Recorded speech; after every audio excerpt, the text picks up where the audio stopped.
अनिरुद्ध, जो एक पत्रकार है, वो अपने करियर के शुरुआती दौर में ही कई खतरनाक स्टोरीज कवर कर चुका था। उसे भूतिया कहानियों में गहरी दिलचस्पी थी। उस रात वह अपने छोटे से ऑफिस में अकेला बैठा था जब अचानक दरवाजे के नीचे से एक लिफाफा सरकता हुआ अंदर आया।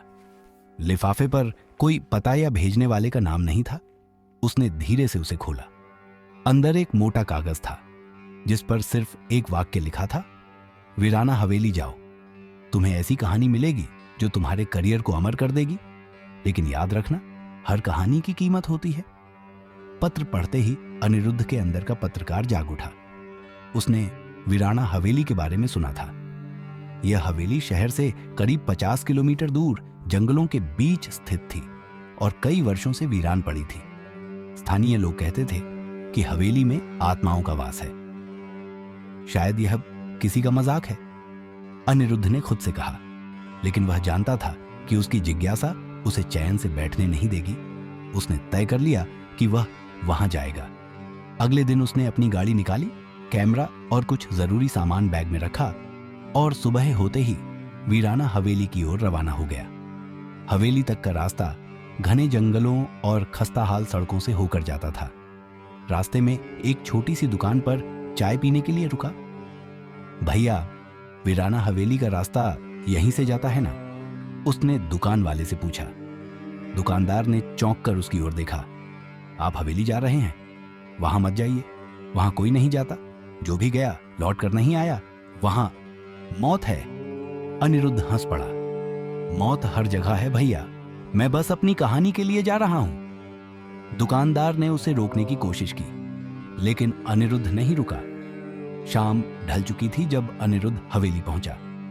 हवेली के चारों तरफ ऊंचे पेड़ थे जिनकी शाखाएं अंधेरे में किसी खौफनाक परछाई की तरह दिख रही थी।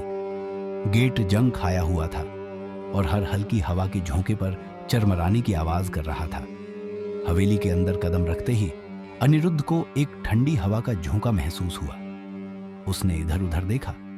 हवेली के आंगन में जाले लगे थे और दीवारें समय की मार से टूट चुकी थीं। एक पुरानी झूले की कुर्सी वहां थी जो धीमे धीमे हिल रही थी, जबकि हवा का कोई झोंका नहीं था। जैसे ही वह मुख्य दरवाजे की ओर बढ़ा, उसे लगा कि कोई उसकी परछाई के पीछे चल रहा है।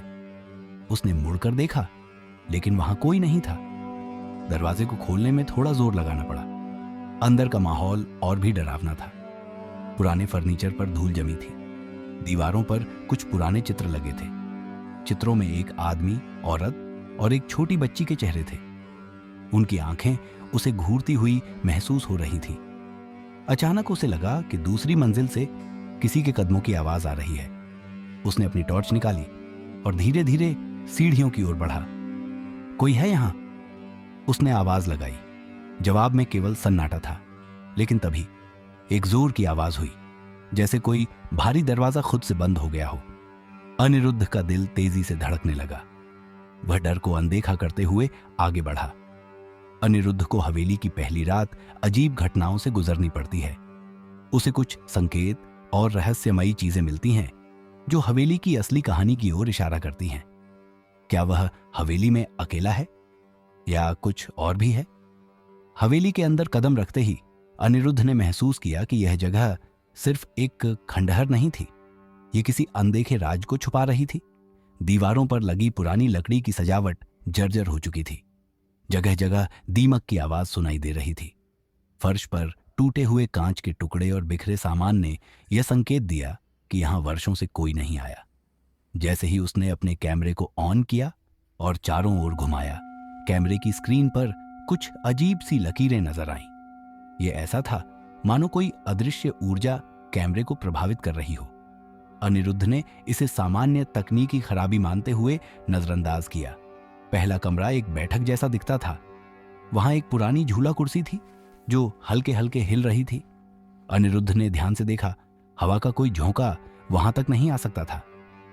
यहां सब कुछ अपने आप हो रहा है, उसने खुद से कहा।